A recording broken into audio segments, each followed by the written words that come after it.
Gracias al Dios Todopoderoso Jesús, mi Señor, mi Salvador y mi guía. Como siempre inicio con la palabra de Dios. Eclesiastés 3:7. Sí, hay tiempo para todo, tiempo para rasgar, tiempo para coser, tiempo para callar, tiempo para hablar, tiempo para amar, tiempo para odiar, tiempo para la guerra y tiempo para la paz. Ojalá que siempre sea un tiempo para la paz. Miren, el presidente Medina está en una situación muy especial. Pienso que el equipo del presidente Medina no ha desarrollado una estrategia clara y precisa para defender lo que es esta reforma constitucional, modificación constitucional que han estado propiciando. Es decir, de alguna manera, el silencio del presidente Medina, que le ha dado resultados en muchas cosas, se ha revertido un poquito ahora. ¿Por qué? Porque se ha creado una tensión de tal magnitud que todo el mundo, el país entero, está en expectativa y hastiado de la situación que se está dando al interior del PLD, pero que a final de cuentas es por la modificación constitucional. Y del lado del presidente Fernández, han logrado desarrollar una estrategia buena en el sentido de convertir lo que es una situación del PLD en un problema nacional. O sea, en ese sentido, la estrategia que desarrollaron, yo he dicho que la de él enfrentar y acorralar a Danilo no es correcta, pero lo de convertir en un problema nacional, un problema interno del PLD, sabiendo que internamente están perdidos, le ha dado resultados. Y hoy, de alguna manera, Danilo se ve, digamos, a la defensiva, medio acorralado, sin una decisión clara, porque incluso en la llamada Pompeo dijo que todavía no tiene una decisión clara, a pesar de que en el programa de Yagna dijo que ya tenía la decisión. Entonces, se ve como que las circunstancias lo están de alguna manera acogotando. Y pienso que hay tres posibles opciones de lo que el presidente Medina podría hacer. Voy a evaluar cada una con sus riesgos y entonces lo que me parece sería más conveniente. Pero lógicamente solo el presidente Medina sabe lo que va a acontecer. La primera de las tres opciones sería presentar la reforma constitucional, rehabilitarse como candidato, o sea, lograr pasarla. Si Leonel no provoca una situación de ruptura ni irse, se queda en el PLD, entonces ir a una convención con Leonel, ganarle a Leonel y ser el candidato del PLD para las elecciones de mayo del 2020. Esta opción tiene varias aristas de temor. La primera es que podría provocar una división del PLD en caso de que Leonel entienda que se atentó contra la Constitución y decida tomar su curso aparte o que desarrolle una situación interna tan difícil que haya que tomar una medida disciplinaria, algo así, pero provocaría más tensión, más problemas y una probable división del PLD, lo que al mismo tiempo dificultaría, no necesariamente no se puede dar, pero dificultaría que Danilo gane las elecciones de mayo del 2020 porque podría darse un sector alrededor del presidente Fernández y de la oposición que le podría poner la situación muy complicada y difícil. Segunda opción, desistir de la reforma, aceptar, ¿verdad?, que Leonel, Abinader y Pompeo lo derrotaron, entonces apoyar un candidato interno del PLD y con ese candidato en una convención interna tratar de derrotar al presidente Fernández en la convención del PLD. Esta segunda opción tiene también muchos riesgos. ¿Por qué?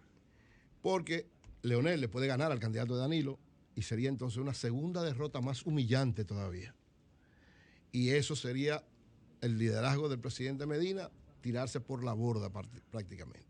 Entonces demasiado riesgo tiene esa opción. La tercera sería pactar con Leonel ahora, ponerse de acuerdo para rehabilitar a Danilo después, más adelante, no ahora en medio de esta situación. Los dos decidir que no van, o sea, ponerse de acuerdo, bueno, no vamos ninguno de los dos y propiciar entonces que se haga una convención y que se escoja un candidato para el PLD. Que de seguro el candidato que ganaría sería un candidato de Danilo, por miles de razones. Pero entonces eso tiene un riesgo. ¿Cuál sería el riesgo de esa opción?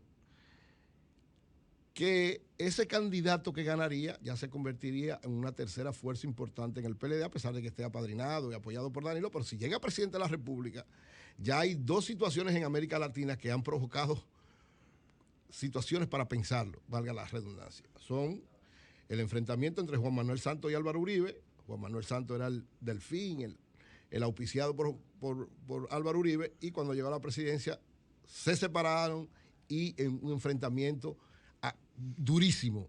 Todavía está ese enfrentamiento, hasta la amistad se perdió. Y en el caso de Ecuador, Lenín Moreno es llevado a la presidencia. Prácticamente Rafael Correa, por una situación muy especial, se convierte en su jefe de campaña, siendo presidente de la República, hace todo lo posible porque gane. Lenín Moreno gana las elecciones y cuando llega a la presidencia, ya usted sabe, empieza a desbaratar todo lo que era de Correa, incluso a tratar de meterlo preso. Casi lo quiere meter preso. Le metió preso al vicepresidente, le metió preso a la mayor cantidad de su gente y está loco por meter preso a Rafael Correa. Entonces, dos experiencias en América Latina que lógicamente de seguro llevarán a pensar al presidente Medina, y es uno de los riesgos que podría darse ante esta decisión. De estas tres opciones, la primera, la de presentar la reforma, yo creo que Danilo está compelido a presentar la reforma, pase lo que pase con la reforma. Es decir, la ley no va a tener problema, pero ya la reforma podría tener algunos inconvenientes. Supongamos que Danilo logre pasarla, es un triunfo, que lógicamente después tendrá que manejar muchas cosas por las repercusiones que tendrá, y si lo derrotan también tendrá que manejar muchas cosas por las repercusiones que eso tendrá. Pero me da la impresión de que esta opción tiene que darse por un problema de que Danilo tiene que mantener su fortaleza como líder, independientemente de lo que pase.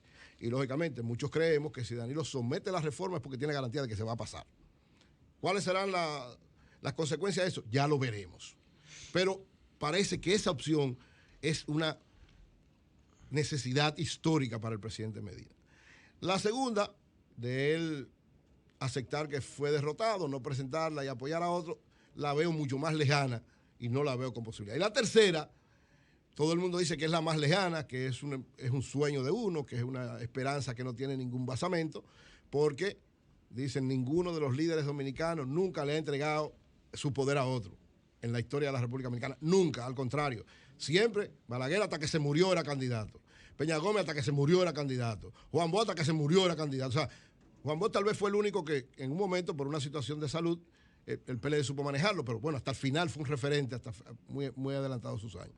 Así que ningún líder político dominicano ha tenido la visión de actuar coherente con hacer traspasar su liderazgo a otra persona. Entonces, aunque esta se ve la más lejos, yo siempre he dicho que es la más conveniente, que es la que más beneficia a los dos líderes y al país, pero evidentemente parece que es la que está más lejana.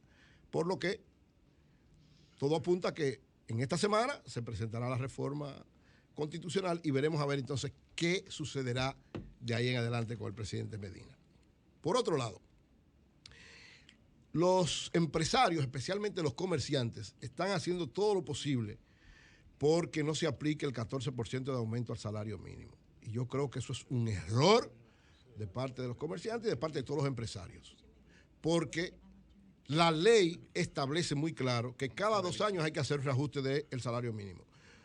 Lógicamente ahora se supeditó a que había que hacer una reclasificación de las empresas, pero la reclasificación no se ha hecho. Y llegó el tiempo de aumentar. O sea, tienen que tener un poquito de lógica económica y de lógica jurídica. Si hay una ley que establece que cada 2 años hay que hacer una evaluación y el planteamiento con que se dijo que iba a hacerse no está, o sea, no se ha hecho la reclasificación, no se puede impedir el aumento del 14%.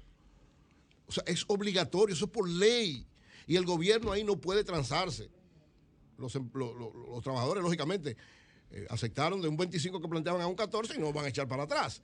Pero el gobierno, que es el que más presionarían los empresarios, tiene que mantenerse firme. Es decir, esto debe llevar a que se haga lo más rápido posible la reclasificación, que es verdad, que es necesaria, que podría establecer una serie de elementos. Eso es cierto, muy cierto. Y ojalá que de ahora en adelante, toda esa vuelta que dieron para hacer, entonces se hagan de manera inmediata, se forme una comisión rápida, se le dé un plazo y haga la reclasificación y a partir de ahí entonces evaluar una serie de situaciones. Pero el aumento del 14% tiene que aplicarse para el salario mínimo. Es una ley que lo establece y ya ha sido la costumbre. Cada 2 años se ha aumentado el salario mínimo en un porcentaje que siempre se evalúa, se ve el más conveniente para todas las partes. Y yo creo que este 14%, en función de lo que ha sido el crecimiento de la economía en los últimos tiempos, de cómo hemos ido manejando la economía alrededor, en los dos, entre el 2017 y 2018, que son los 2 años que tendríamos como referencia, su crecimiento es aproximadamente entre un 12 y un 14. Aproximadamente 7 y 6, 13. Con algunos puntos porcentuales que usted lo puede llevar a un 14%. O sea, yo creo que ha sido correcto ir el crecimiento de los salarios en función del crecimiento de la economía. Eso es correcto. Incluso yo conozco de empresas que se manejan con ese criterio, que anualmente hacen un aumento en función de lo que es el crecimiento de la economía, sobre todo las empresas que tienen una mayor cantidad de beneficios. Por lo que entiendo, los empleadores, el Consejo Nacional de la Empresa Privada, la Asociación de Industriales, la Federación de Comerciantes, debería tener un poquito de lógica y de entendimiento. Y en vez de presionar para que se quite el 14%, lo que deben presionar es para que se haga rápido la reclasificación de las empresas y entonces a partir de ahí que empecemos a discutir cómo se readecua cada una de las empresas y qué facilidades se le pueden dar. Pero el aumento del 14%, el gobierno no puede permitir que se eche hacia atrás y tiene que ser implementado lo más pronto posible. Bien. Tenemos en la línea telefónica a doña Ibelice Pras de Pérez a propósito del fallecimiento de don Hugo Tolentino Dit. Buenos días, Ibelice. Buenos días o mal día. Bueno, qué pena. Sí, una gran pena. Una gran pena y una gran pérdida para el país, para la democracia dominicana, para la literatura dominicana, para la historia dominicana, para la integridad dominicana, porque Hugo es sobre todo un símbolo de lo que era y de lo que es un ciudadano íntegro. ¿Desde cuándo usted trata al doctor Tolentino Dit? Nosotros somos amigos de infancia. Todavía uso el presente porque Hugo no muere para los que lo quisimos tanto, porque mi papá Francisco Pras Ramírez era muy amigo de don Vicentico Tolentino, que era su padre, y mi madre era muy amiga de doña Catar. Entonces mantuvimos esa relación de amistad familiar, un poco interrumpida luego por los viajes de Hugo, primero en el exilio, porque él se metió a ser opositor a Trujillo muy joven, a pesar de que su padre era funcionario de Trujillo, un gran intelectual también su papá. Entonces teníamos esos intervalos, luego por su estudio, él estudió en Francia, estudió en Inglaterra, pero manteníamos esa corriente de mensajes, sea por escrito, sea a través de amistades comunes, y ya luego entonces en la Revolución de Abril, donde él fue un protagonista distinguido, yo no fui una actora, pero entraba de cuando en cuando a llevar algunos alimentos, volvía a tratarlo de cerca y ya luego, con el movimiento renovador de la UAS, ya volvimos a relacionarnos muy directamente y hemos mantenido esa amistad de una manera tan profunda que hace unos meses él me escribió un poema muy hermoso que salió publicado incluso en Areito y que él luego recitó en un homenaje que me hizo Intec, destacando lo que yo hago todavía a mis años, con la voz enronquecida, con el paso lento, y terminaba con una frase preciosa, que era que yo había logrado reconciliar a Jesucristo y a Hostos en el amor al ser humano. Esa frase desde ayer que yo supe la noticia me ha acompañado. Yo lo vi por última vez el viernes pasado. Sí. Fuimos a verlo Tirso, Mejía Ricard, su gran amigo también, y el doctor Feri Iglesias, que le había tomado mucha admiración y lo visitaba frecuentemente, y yo. Ya ese día Hugo no pudo hablar con nosotros. Tirso, que es médico, también lo pensó que había sido efecto tal vez de algún sedante, de alguna de los tratamientos que le estaban haciendo, pero ya yo no vi a Hugo en ese hombre tumbado que estaba. Yo lo quiero recordar dando una clase en el Instituto Peña Gómez, que yo dirijo académicamente, con tal entusiasmo. Él me había dicho, yo voy a hablar 2 horas, son 4 horas las clases, y pasó las 4 horas. Sí, él estaba bien. Estaba esperando para relevarlo, se quedó sentado. ¿De qué murió? ¿De qué muere? Sí, ¿De qué murió Hugo? Él tenía un cáncer, tenía cáncer. Ah, él tenía cáncer. Él tenía cáncer hace tiempo. Él tenía cáncer en los pulmones. Cáncer de pulmón. Y parece que últimamente, ya cuando regresó aquí con el diagnóstico, él nos dijo en diciembre, en diciembre del año pasado, él nos dijo, tengo que volver a Estados Unidos en enero para que me confirmen un diagnóstico que es muy malo.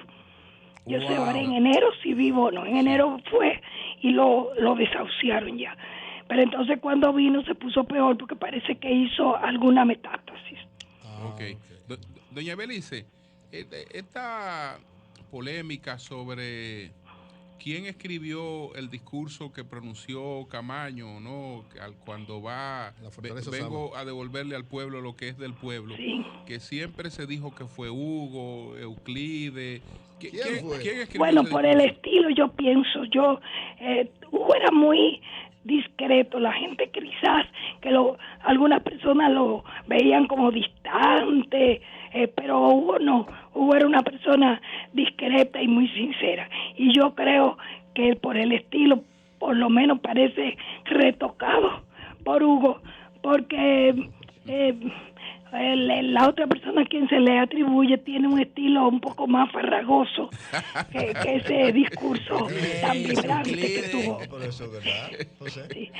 Sí, lo quiere decir. Mire, doña Ibelice, doña Ibelice, Diga, Hugo Tolentino también era poeta. Era poeta, y yo le decía a él que si hubiera dedicado su tiempo a hacer poesía, hubiera sido un poeta mayor. Tenía unos aciertos estupendos. Sí. Tenía unos aciertos. Hizo un poema una vez a su abuela libanesa, que realmente, valga la redundancia, un poema que es todo un poema. Mire, y usted puede poner alguno de sus poemas en su cuenta de Twitter para uno poder... Cómo no, yo puedo poner en la cuenta de Twitter, además el que salió en estos días publicado, al que me dedicó hace un año. Doña Belice, sí, publique. Doña Belice, ¿tiene conocimiento de cómo serán las honras fúnebres? No, mira, yo voy ahora para el instituto, me voy temprano, porque ahí me llegan las noticias más rápidamente. Sí. Lo que dicen es que lo van a enterrar mañana. A las 9, pero tú sabes que si realmente lo van a llevar a sus diversos hogares, él va a tener que hacer muchas paradas. Fue rector de la UAS, fue presidente de la Cámara de Diputados, fue fundador del PRD y del PRM. Entonces lo vamos a tener que detener en muchos sitios. Pero yo no sé las decisiones de su única hija. Él tiene solo una hija, Micaela, y de su esposa, doña Sara, que la familia siempre es la que tiene la última palabra. Bueno, pues muchas gracias, doña Ibelice Pras, muchas gracias. No, gracias a ustedes por permitirme decir en alta voz lo que estoy tratando de decir en mi artículo para esta semana. Muchas gracias. Bueno, gracias. muchas gracias. Doña Ibelice. Julio, antes de irnos, me escribe Circe Almanzar, que es la vicepresidenta de la Asociación de... Vicepresidenta ejecutiva de la Asociación de Industrias. Me dice que los industriales no están impugnando el aumento del 14% y que el CONEP tampoco. Ella es representante de los dos. Es la Federación de Comerciantes y la MIPIMES. Y la MIPIMES. Pero que ellos... Exacto, por las capacidades económicas de ellos. No, yo había dicho que estos dos sectores estaban, pero ellos dos no lo van a impugnar. Lo que entienden es que debe aplicarse la ley de reclasificación y que ya están en eso, o sea, que ya están trabajando en la reclasificación, que es lo correcto. Difícilmente hay una gran empresa en la República Dominicana que ya no haya aplicado un reajuste salarial, incluso muchas por encima de esto del 14%. Ojalá que no haya problema con eso y que salario de hambre. La otra parte, eso es normal, cada 2 años hay que hacer eso. La otra parte es la parte de las microempresas que están reclamando la reclasificación, que son el 96% de las empresas, porque cuando aquí si el 96% está reclamando reclasificación. No. Lo que pasa es que cuando nosotros hablamos de empresarios, estamos en el viejo cliché de que los empresarios son las grandes empresas. No, en todo el mundo. Estamos en el viejo cliché. Pero la reclasificación no se ha hecho, Julio. Son las grandes empresas y la mayor parte de las empresas en la República Dominicana son micro. Son sí, pero por una debilidad. Ellos debieron pelear que se hiciera la reclasificación hace 2 años, no ahora. Ellos están peleando hace tiempo. Bueno, pero no se ha hecho. Lo que la ley, y lo establece una ley y no se ha cumplido. Ahora bien, esto no debe impedir el aumento del 14%. El aumento salarial, pero que la reclasificación se haga rápido, entonces se adecue. ¿Cuál es el problema? problema es que tú tienes ahora, cualquier empresa es una gran empresa. Y si tú tienes un localcito que vale 3,5 millones de pesos, y tiene que es un localcito, ¿no? Sí. Y tú tienes 500,000 pesos en existencia, ya tú eres una gran empresa para los fines de esta cuestión, y eso no puede ser. Sí, pero tú debes tener, Julio, 2 o 3 empleados que tienen el salario mínimo, tú se lo puedes aumentar. Es un aumento irrisorio, insignificante. No le afecta a ninguna, a nadie le afecta. Bueno, ahora, si fuera para todos los salarios, ya es otra cosa. Pero para el mínimo. Le afecta porque tú no hay salario mínimo. Es decir, cuando. Sí, hay salario mínimo. No, pero cuando el asunto es que el salario. O sea, según la ley. El asunto es que el aumento del salario tiene que ser siempre general, porque cuando tú aumentas el salario mínimo, entonces tiene que hacer un despegue obligatorio. Bien, pero ahora las empresas tienen justificación, Julio, la pyme, de nada más el mínimo tallar la reclasificación. Ahora que peleen la reclasificación rápido. Yo creo que todo el mundo lo va a hacer. Ahora, la reclasificación es un asunto que no se puede parar más, se puede detener. Claro. Porque ahí estamos de acuerdo. Yo te digo a ti, te repito, para tener un pequeño negocio en este país abierto, hay que ser un héroe. El que tiene 3 empleos, 4 o 5 empleos en este país es un héroe. En función de todo lo que tiene encima, por esos 4 o 5 empleos, es un héroe. Sí, Julio, pero el que dura 40 horas a la semana. Eso hay que resolverlo. Oye, 40 horas a la semana trabajando por un salarito mínimo que no sirve para nada, también es un héroe. Pero, o sea, pues miremoslo por todos lados. Hay gente que la reclasificación hay que hacerla y hay que adecuarse a eso. Pero mientras no se hace, hay que aumentar los salarios, por lo menos el mínimo. Hay gente que no cierra porque los pasivos que son peores que los que gestionan. Son peores que las. Bueno, porque siguen haciendo el esfuerzo. Gestionar pasivo laboral, pasivo impositivo, claro. Pasivo con los bancos. Entonces tú tienes una serie que tú prácticamente estás subsistiendo y tienes que trabajar. Claro. Entonces tú estás trabajando por tu cuenta de riesgos. Es decir, los problemas. Como toda empresa es un riesgo. Legales. Hasta para las grandes empresas es un riesgo. Pero lo que yo te digo es para ti, y el empleado solo cobra. Pero oye, todo el que tiene una empresa tiene. Ahora, el que está gestionando la empresa. Todo el que tiene una empresa está expuesto a un riesgo. Hasta la que gana más cuarto del mundo en un momento le puede dar una situación. Sí, es cierto. El problema es, pensemos, señor, en esos salarios miserables de gente. Oye, porque el que gana el salario mínimo. Menos la AFP no tiene. No, pero eso no es empresa, eso es otra cosa. Estamos hablando. Empresa? Eso no es empresa. Eso es rentismo. Entonces, en ese caso, eso es rentismo. Presionar para la reclasificación sea rápido, pero el aumento del 14%, el gobierno no puede permitir que se eche para atrás. Buenos días, adelante. Buenos días.